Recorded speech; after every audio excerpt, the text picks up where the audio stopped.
What's up, everyone? This is Jim Silvestri from Thodacy.com. I am here in the gorgeous, opulent, wonderful, accessible Mill Iron Studios here in Manhattan, but I'm here to talk about Brooklyn, and I am with the perfect person to talk about Brooklyn with because this is our current reigning Mr. Bushwig. Sweaty Eddie, hello Eddie. How are you today? Hello. Tonight? I'm feeling extra present and here. Yes, I think you're feeling very handsy today. I'm always a little handsy. Handsy. I see you've tailored the set. I for me. know. We knew that you were coming. There were some big feet here before and big hooves. And we're like, no, this isn't Bootsy LaFarish. This isn't the Bootsy LaFarish show. This is the Sweaty Eddie show. We're just kidding, Bootsy. It's so good to see you. It's lovely to see you. You've always had this thing with big hands, big arms. How did this start for you? I'm curious. Initially, I actually brought my long arms debuted at Bushwig in 2019. Okay. But the idea for them was a combination of things. Practically, it's hard to pad in a direction that makes sense for really what I'm trying to do. Yeah. And so, having long extensions that I can swap people away kind of is sometimes the best way to prevent people from getting a little too close to me. Yeah, absolutely. we should all have big, giant plastic arms in Manhattan, especially when we're on the subway. I remember seeing you on America's Got Talent. Yes, and you had your giant arms and you were making a sandwich, and I thought it was very funny and interesting. The judges didn't agree. I don't think they agree with me. I think they had their own idea of what should have been happening, and it wasn't that. Yeah. What was that? Was probably a wacky experience in general, right? Yes, I anticipated that might be the reaction, and that was, I went on to sort of share my my joy on the stage, and leave people feeling a little confused and delighted, and I felt pleased with the end result. I bet you got like probably a huge following online after that. Like, who is this dude with the arms? That's amazing, right? I think strangely enough, anytime I'm entered into a public space in via the screen, yeah. I was briefly Kareem had me as a guest on Subway Takes.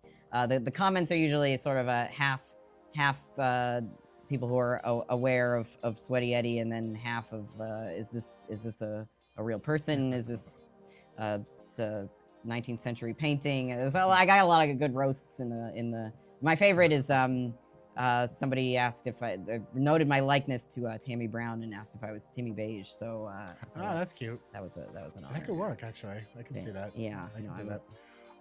Sweaty Eddie. Yes. What has life been like this year in your Mr. Bushwig year? Has it opened doors? Have people been showing you the respect that you deserve, that you're entitled to? Well, thank you. It was a real honor to be included in the second ever Mr. Bushwig.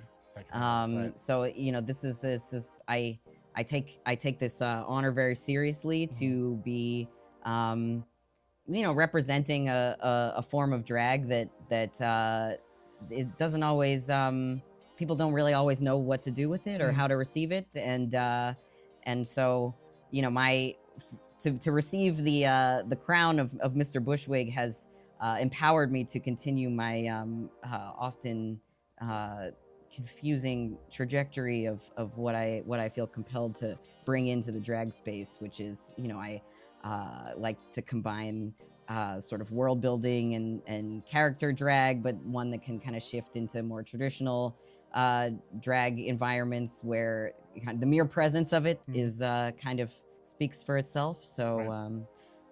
I think that's really interesting about the current moment of Brooklyn drag is that you are seeing a lot of people treating it more like character work now and not just like, I'm gonna screw with gender, I'm not going to be a gender presenter. I'm going to be Mhm. like a full-on character. And some people, it's more like cosplay. Mm. And I just think that's an interesting thing that's happened. Is that something that you've observed? I mean, I feel like every era of drag contains a lot of different approaches. Like Mhm. there's certainly many, like as I mentioned, Tammy Brown has always been a Mhm. big inspiration for me Yes. as a, seeing her on season 1 embody this character who you sort of immediately knew and immediately had infinite questions about. She just dropped an insane new video, by the way. Did you see that? Oh, Where she's like I on an haven't. island or something. I think she still has a headband on. It's crazy, Oh, crazy. well, thank you. I'll go.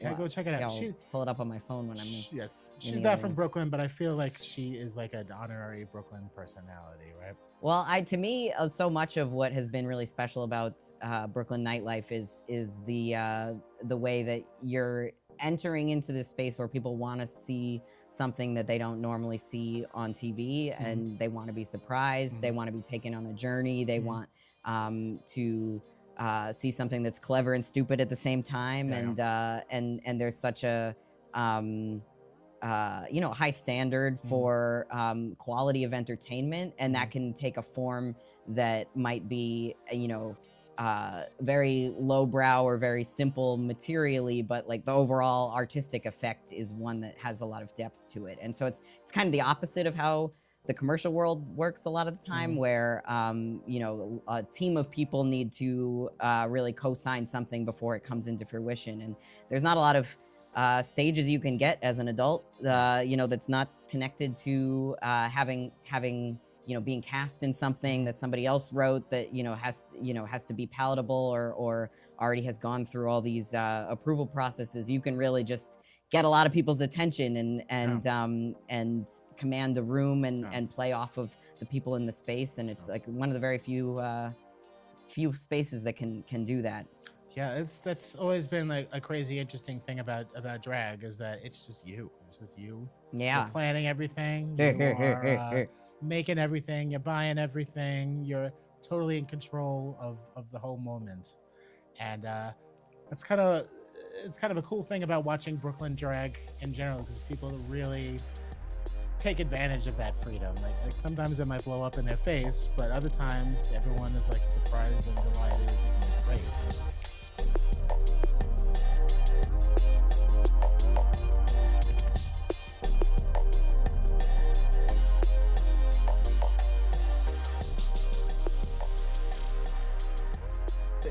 One cool thing about drag in general is that you're your own boss. You are your own producer.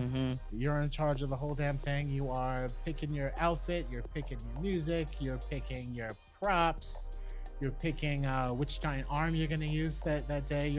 And these are cast of my actual hands, so is that true? Yes, I do all my silicone myself. I can see that. That's probably why they look so creepy, because it just looks like your hands.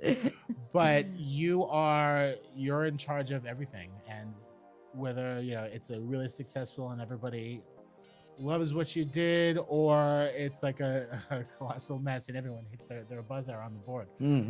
But that's probably a really exciting aspect of being a drag performer, right? Is that you're your own boss, and this is completely you. Yeah, I think also something really special and unique about Brooklyn drag, like, the audience shapes so much of how it evolves, because you're playing off of the audience, and then you won't get booked again if people aren't into what you're doing. So it really puts the focus for you to think about, the audience's experience, and that's something that I like to try and think of with all of my work, is how is somebody going to be watching it? What might they, whether they're stumbling in upon it and they've never seen it before, or they've seen it a million times. I really like to give something that will give everybody a little bit to latch onto and to be struck by, and knowing that you never really know where people are at, whether they're coming in wanting to see what you're doing or whether they're actively hostile. I like to think that I can entertain people who might not have wanted to. Yeah, they just got their spouse just asked them for a divorce that morning, and they're like, oh my god, this is gonna go drink somewhere. And then there's Sweaty Eddie, with his 6 arms, and then suddenly the person's delighted. It's like, yeah, who fuck him, who needs him, right? So, exactly. Yeah, I think it definitely it challenges you to make things that people can't immediately dismiss if Mm. if you're trying to perform for a very discerning audience or an audience that will disengage if they're, and but at the same time, you have kind of the contradiction of like, there might be only a few people who really resonate with what you're doing, and as is the case in many instances where I'm performing, I'm trying to think about like what my overall goal is, Yeah. and whether I'm trying to kind of troll the space while entertaining everybody, Right. or entertain people by trolling the space, is Yeah. sort of Well, infinite options for. I'm sure. Well, put it this way. I mean, this day, if you're on stage trying to do any damn thing, you're competing with everyone on their phones being disengaged. So if anyone is even just looking at you and wondering what the hell is this person doing, that's a win. That's a win right there, right? Yeah, I like to I like to think that I'm playing the long game. I Yeah. really care about the quality of an experience that somebody has, even if it's something that's small. Yeah. And so I definitely tend to, as much as I'm a maximalist Yeah. in my work, in as far as putting it out there, I try. I have a maybe a little too high of a standard for certain things, and it makes me more hesitant to continuously translate that into social media, because I do direct animation work, and I want everything visual to have a certain caliber, but it's a different ecosystem of the landscape than when I first started drag. So yeah, I'm trying to meet whatever Meet the moment. yeah, meet the Yes. meet a moment in time. Exactly. Speaking of time and moments in time, it's I I think of you as one of the longer running drag king male presenting performers that I could think of that's still doing the thing today. And you weren't even doing it. It's not like you've been doing it for 20 years. You've been Yeah, probably more like 10 years. 10 years. Okay, that's Yeah. actually longer than I thought. Oh. Okay, good for you. Congratulations. But you must have seen a lot of change since then, both in the lineups that you're on with your fellow performers, and in the audience behavior, and of course everything to do with venues and changes and all that. But let's start with drag in general. Is it something? It's probably very encouraging to see that there's just so much more male presenting drag performers, drag things, people who aren't just doing the wig and the dress, etc. Is But also it must be kind of wild, like wow, this has changed so much.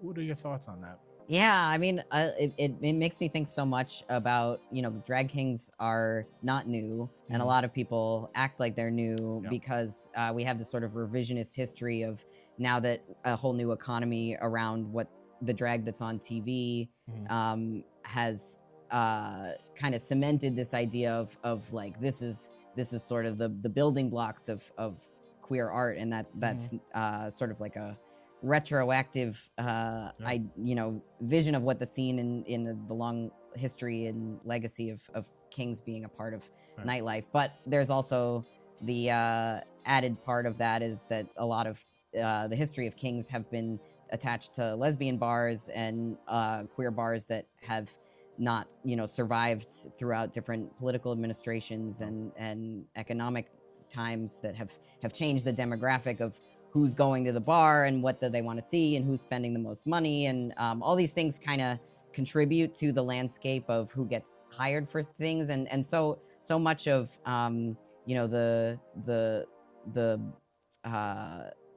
blossoming of a lot of king spaces has to do with seeds that were planted from producers in nightlife taking interest in the work that I have gotten to be a part of, which a lot of times has sort of like an ambiguous relationship to these gay bars, where it's Yeah. sort of like more of a variety show, where there's a little bit of burlesque, there's a little bit of, there's drag queens, there's drag kings, there's musicians, we have performance artists, comedians, and so in kind of creating this sort of mixed gendered space, you bring in other audience members, and you show the owners of these establishments that the demographic can be broader than just people want to see what they see on TV, and Right. and that's something that sometimes people have to be reminded of, because it's easy to just seek out what you know and what you're familiar with, and I think I've always been surprised by how we've been received by audiences and demographics that sometimes I would have thought, these people want to see a drag king.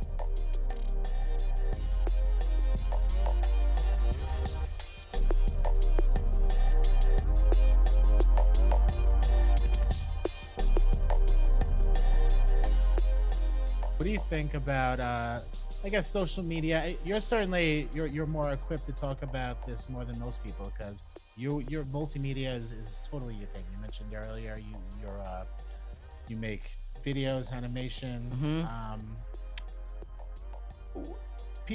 People are starting to incorporate that kind of thing more and more, both in their stage shows, but also online promotion. That's become a very important part of nightlife in a way, hasn't it? Yeah, we're really seeing in real time the ways that like our tools are shaping the ways that we connect, and the ways that we receive art, and the ways that we have an expectation of what we want to see, and how we're consuming this, and who has access to making it. And I think it's easy to focus on the parts that are overwhelming, and the things that we've lost, and the things that have made certain other things unsustainable in this time. But the flip side is that so much has changed now that people have access to having platforms, and to seeking out things that otherwise would have kind of disappeared into niche spaces, and had not been visible. And so there's a flip side to the visibility of that, and there's a flip side to algorithmic driven content. But I think back to when I first started, and there were so few kings in any of the spaces I was trying to be in, that frequently I considered giving up, or questioning whether or not I was really even meant to be in the spaces. And the Nobodies in particular was a competition that really Mixed Nobody. The Mixed Nobodies competition was the first window that I had into this idea that people revered drag that might be a little bit different from something that is palatable on TV, and that was such a if I hadn't had that, my whole life trajectory might have been different. Drag was the beginning of me deciding that I wanted to medically transition and socially transition, and change a lot about what I do for work, and what kind of jobs that I was able to have and wanted to have, and it really just opened up so much for me. And I think back to the having DIY spaces that really embraced the unknown were so instrumental in changing my life. So I really feel I feel a calling to continue that, and to continue to work with people who also want to see that happen, and whatever form it's going to take. It's hard not to be overwhelmed by how quickly things are shifting, and how the implications of them for the old ways of doing things, and just how fast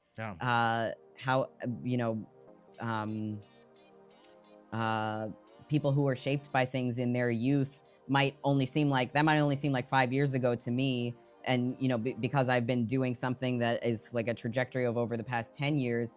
But if those past 5 years, people who were in high school when 5 years ago, and now they're entering into the drag scene, and they're inspired by a completely different landscape than when I was in high school, and just sort of so much of my drag came out of having lived in the world as an adult for so long before. I used to live as a high femme office woman. That was into my 30s, and so in a lot of ways, not as much has changed as I would have thought. Nothing. But you know, and then in other ways, everything has changed, and the way that I interact with the world has changed, and so but you know, that experience has shaped so much of what's interesting to me to do in drag at this time. And I know if I had come into that or had access to seeing that, you know, as a younger person, I might be doing something very different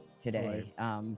So I'm really trying to just appreciate that everything that people create is like so specific to that moment in time, and we really have to just kind of accept the just the overwhelming nature of like so much is possible, and it's possible right now in a really specific way that it will never be possible again. And if it's not overwhelming, you're probably doing it wrong. Right? If it's not just like all coming at you at once, you're probably doing it wrong. So, yeah, you know, Veronica Viper was saying to me the other day, one of my favorite performers, was she was saying that you know, we were channeling things, and so you know, I've been talking to so many performers lately who are saying that they're burned out or they're overwhelmed, or you know, I think people that are really like tapped into just how disorienting and intense this time is, it can be it can feel like a message that people don't want to hear. You know, we're channeling like a reflection of the times back. If you're really tapped into the zeitgeist, you're really just feeling a lot, and like, and it's kind of disorienting to feel both like, okay, I've had more opportunities than I've ever had, and it has to be like funneled into this sort of like commercial pipeline that kind of takes away opportunities to really like process what's going on and kind of like stop things where the train is going 90 miles an hour, and it takes a lot to shift momentum. So it's kind of easy to go on autopilot when things are just the toilet paper roll is unraveling, and this feeling that if you toilet paper is unraveling. but I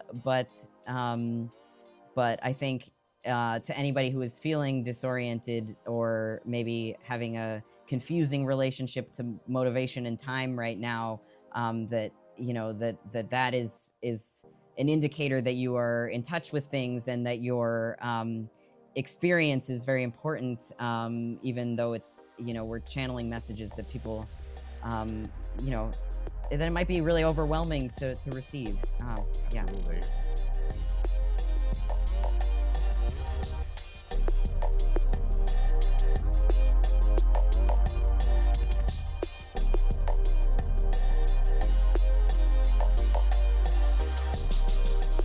So, nightlife is not an easy world to live in or to navigate financially, socially, practically, really any sort of way. But people still do it. Like, what do you think motivates nightlife performers to keep doing the thing? What motivates people to keep coming out and seeing it, absorbing it? What do you think? I think, well, for me, I've been motivated by it continues to be a space where I have full control over how I'm presenting myself and how I'm being received. And in that way, I obviously you never know how someone's receiving you, but more in the way that like I'm bringing a sort of campy persona. And also I'm bringing like a presence that's meant to evoke something. And I can't really do that in daily life. I mean, I can, but people receive it very differently. And, you know, for me, I'm living in the world as a trans man, and also so much of what interests me about embodying masculinity is sort of this fantasy space that really questions what it is to really like be a man, and what we think of as you know, objectivity or seduction, or this sort of like, you know, looking at watching this performer on stage and the dynamic between the performer and the audience, and throwing the sort of conundrum of what does it mean to be an objectified man, and how does that kind of question assumptions that we have about how men need to exist in the world. And I don't feel like I can really evoke those kinds of questions in my daily life in quite the same way. And the again, as I mentioned before, like there's so few opportunities to world build in this way where you really have full control. Like I don't need to wait for an opportunity to be cast in something if I have kind of control over what character I'm bringing and the aesthetic of what I'm bringing. And there's this kind of unwritten dynamic with performers where people kind of just receive you as you are. And I've also found this moving from like more of the DIY drag scene into more formal working as a performer in like late night cabaret spaces throughout the city, and working in experimental theater spaces and things like that, is that I'm able to bring everything that I've crafted in this DIY space into a space where audiences will just receive it and they won't really ask questions about like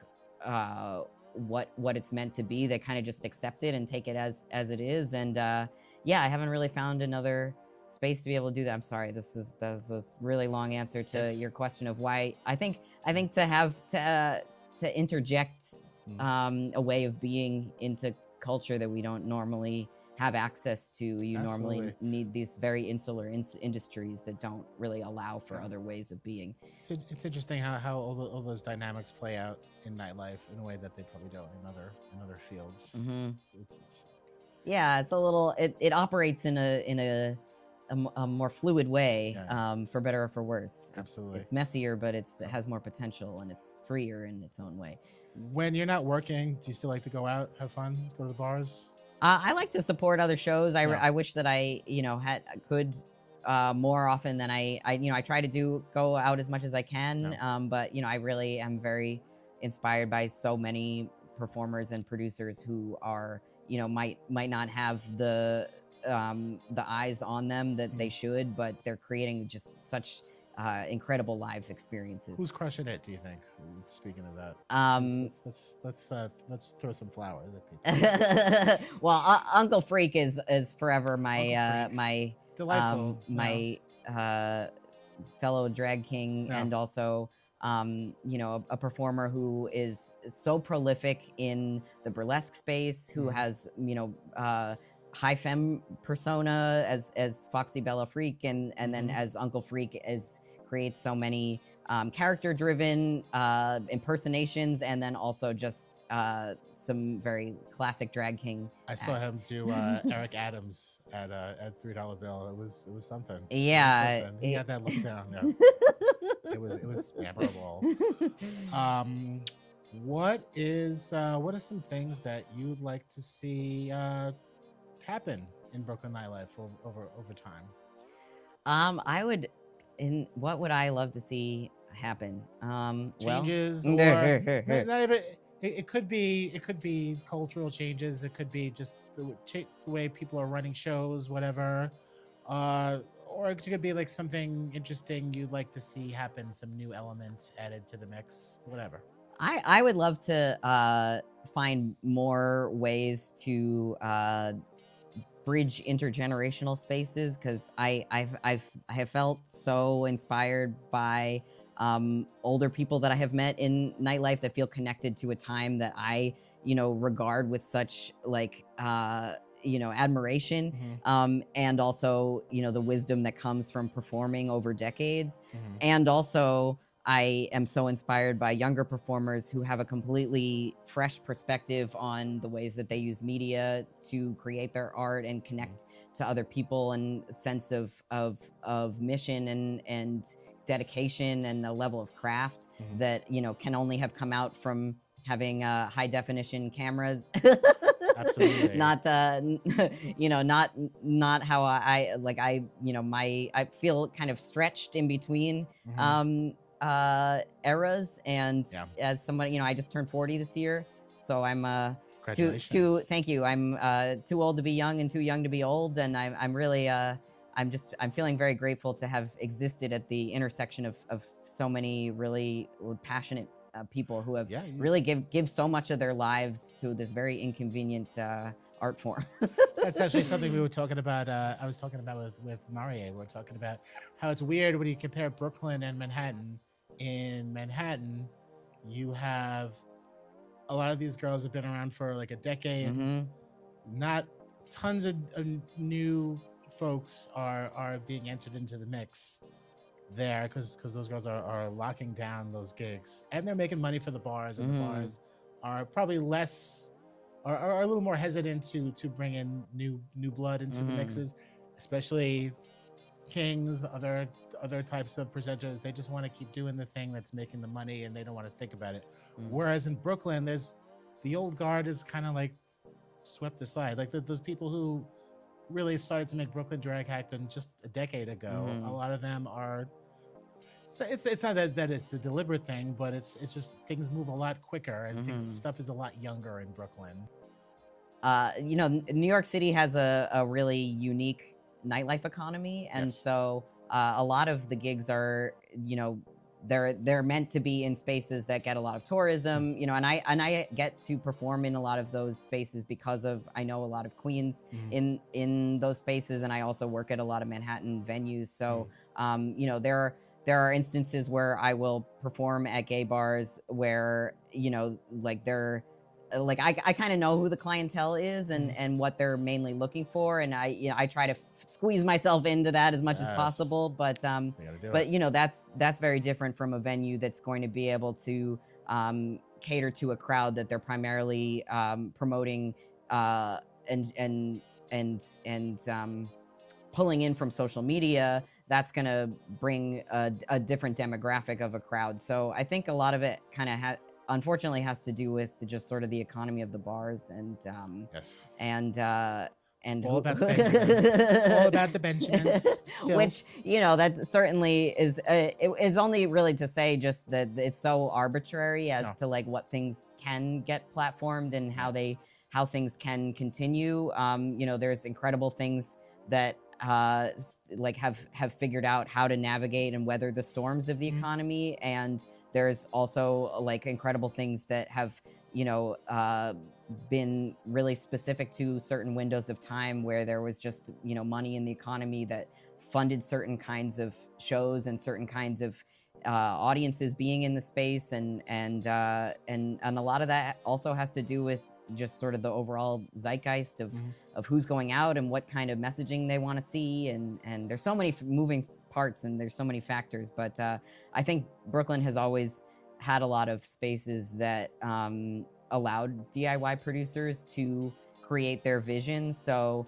it's sort of it's a place where if you can pull in a crowd, like it tends to give a springboard for things that then if you're trying to eventually move that into a more formal theater space, or if you're trying to take that on tour, or if you're trying to, move into the Manhattan scene, like in that way, like a lot of people have used that as a springboard for that. But I find that a lot of the venues are, it's more sort of planting a seed of a new thing and a new thing and a new thing. And I think there's a certain economy around that makes it, hard to not feel disposable when you're like really front and center in that kind of space, and then you haven't figured out how to move into a more like ongoing steady stream of something. And then even when you do that, then you're gonna get locked into doing the same thing. I've been there's times where I'm doing the same number that I've been doing over the past 6 years, and that becomes one of my most requested numbers, and I'm like,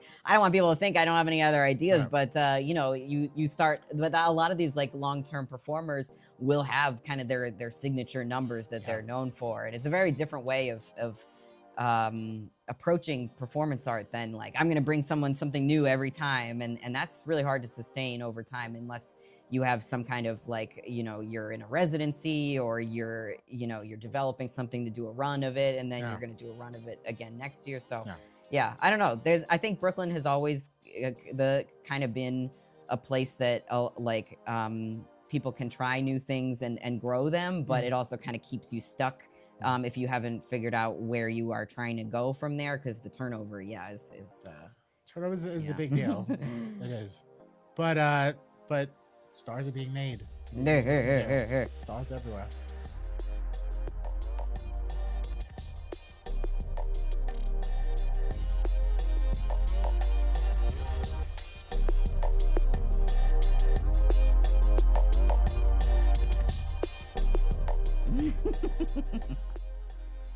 So Brooklyn, there's a lot of people in Brooklyn, lots of personalities, lots of egos, lots of not, I should say, not a lot of opportunities for everybody. So there's maybe sometimes a bit of a clash there, but of course, it really all comes out of community. And do you think that that sense of community is as strong as it should be today in this on this day in Brooklyn? Let's say Brooklyn nightlife. I think the role that community has played in the past has shifted, and a lot of that has to do with technology, and a lot of that is sort of this like interconnected feedback loop of you know, time and space, and who we materially rely on, and you know, when if you're in a smaller, more local space, you have a little bit more of an interconnectedness with people's lives, both in the messaging of their art and in, you know, fostering and carrying on certain traditions, and you know, helping people in the ways that you were helped, and because technology is changing the landscape of how people enter into this space, there's a little bit of a different you know, reliance, or maybe a lack of connection to local space in the same way. You know, and the demographics of the city are like gentrification, and how it affects the drag scene has continues to be this thing that is just moves so quickly, and then those things aren't separate from technology. So you know, the question of like how much is within our control, I think more is in our control than we think.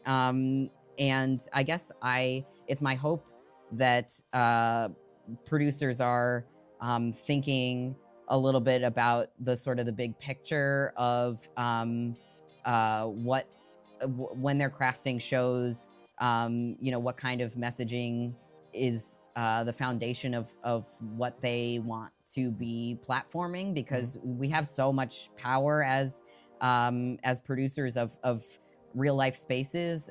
So much can happen in a real life space that can't happen on a screen. And sometimes the people that are most powerful at bringing certain messages and changing in the energy in a room, and transforming the energy of a room might not have the same engagement online, or they might be engaged online in a different way. And so, yeah, I don't know. But then at the same time, you know, the getting to discover new things does require engaging in that ecosystem, and there's people that are really great at doing that and have connected so many people because of that. So I think as far as like any friction that might exist within the community, for all the myriad of reasons that we would have friction today, both within just the business and in the world in general. I think that like there's a certain cliche that I do think is true, which is everyone might, you know, they might be fighting, there might be shade, but when someone is really in trouble, like you feel, I do feel the community come together to help that person and to put that nonsense aside, and to raise money for this person, to give this person aid, to give this person whatever help they need. Or if it's everybody has to stick together to stand up against this, or to try and reopen this, or whatever. I do think that those dynamics exist and are real, right? No. Yeah, I mean, I would love to see us think of community as not just performers, but everybody who makes up the ecosystem of our shared space of trying to, you know, have one of the like the few spaces that people can go to really feel seen and to meet people. And it's you know, I feel a responsibility as a performer to really be thinking about like what my role is there, and it's to make people feel a certain kind of way about what they could want for their life, and like there's so many people that are a part of like the audience members and the people that support the shows are really the main thing that we should be thinking about. And I would love for there's so many shows that I really do feel like are safe havens for people to get to see things that they don't see otherwise, or to get to connect with people that they might not have the opportunity to. And so like thinking about the larger network of who we need to show up for, not just having it centered around the people that are in the spotlight, but the people that make up the whole ecosystem of nightlife.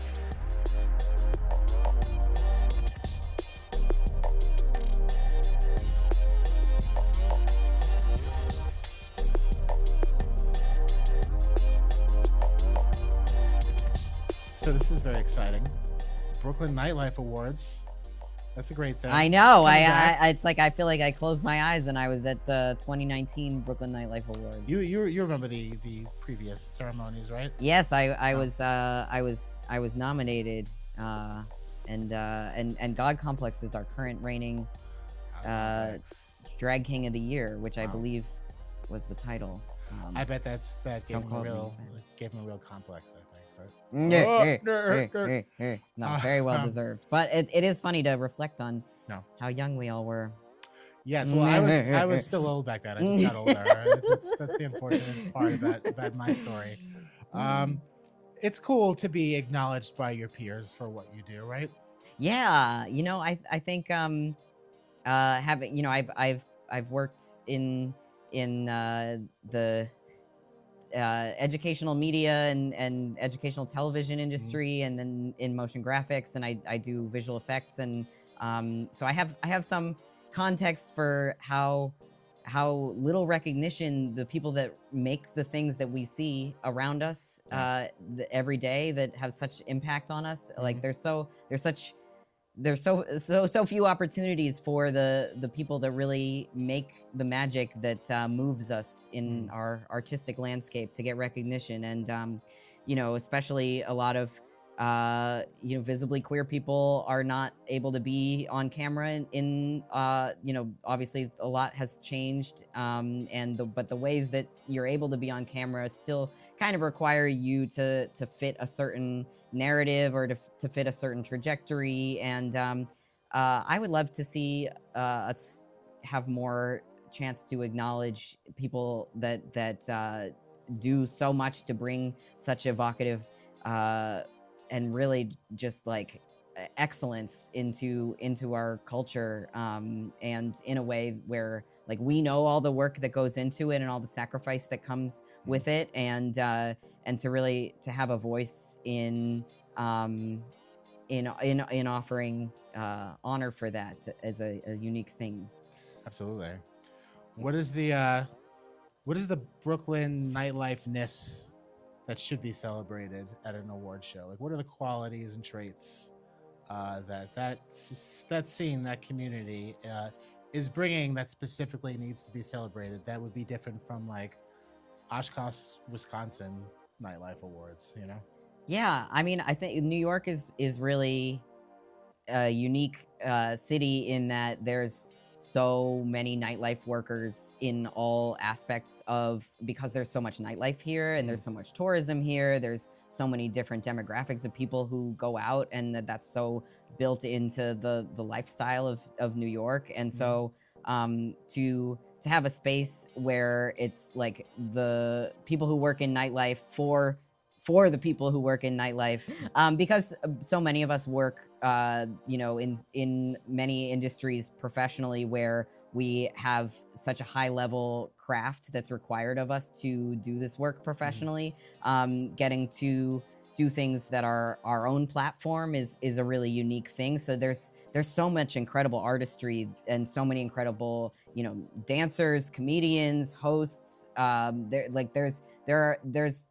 top level artists that live and work in this city, and a lot of them are in nightlife, and it's an outlet that a lot of us have to put something where we wouldn't get hired anywhere else to do it. And so I've been so inspired by my fellow artists, and artists that have really raised the bar for me technically, and also who inspire me to navigate my work as a freelancer. And I was able to expand what I do in animation largely because I work with people in nightlife, and working with venues and working with show promotions and digital content, and especially quarantine era visuals opened up so much of nightlife and live space to exist in this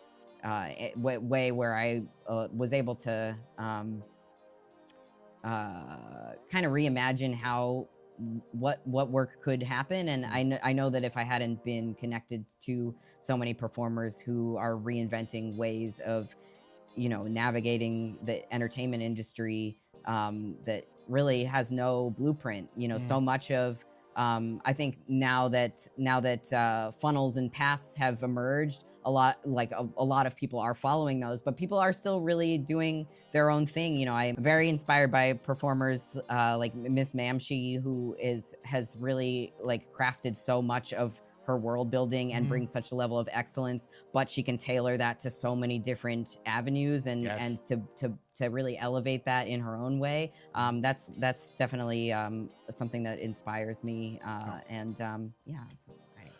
If I am nominated for a Brooklyn Nightlife Award and I lose, should I be dignified and just do that polite clap?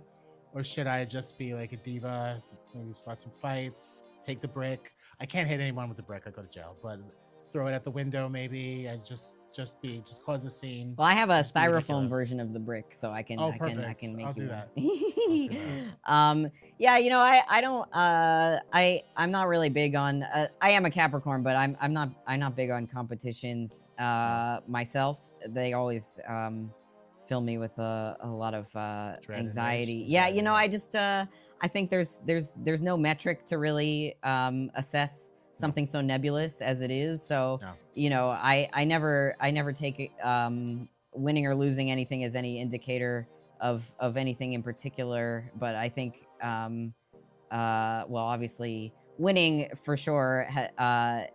As Mr. Bushwig, that really it did catch me by surprise, and it also inspired me to feel like I did something that resonated with people, and there's a responsibility with that to really level up what you're doing, and so I'm I took that as a challenge. But if you're not nominated and if you don't win, I hope you will not see that as an indicator of anything other than that there are other spaces to receive what it is that you're doing. And I also hope that people take nominations and with somewhat of a grain of salt, and just sort of know that there's so much that's arbitrary about how you happen to fall into the spotlight in whatever shape or form, and to do it with grace, and also just that we really don't know what the future has in store for us. So.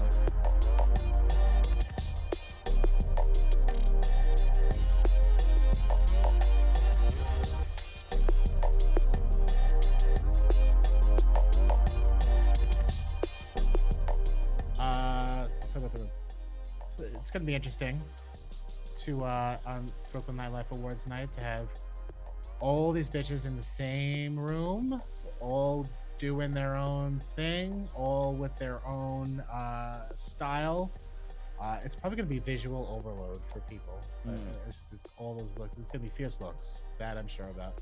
But what do you think the energy in that room is going to be like? Well, I hope it's a mix of approaches and aesthetics, and I hope it's delightful chaos.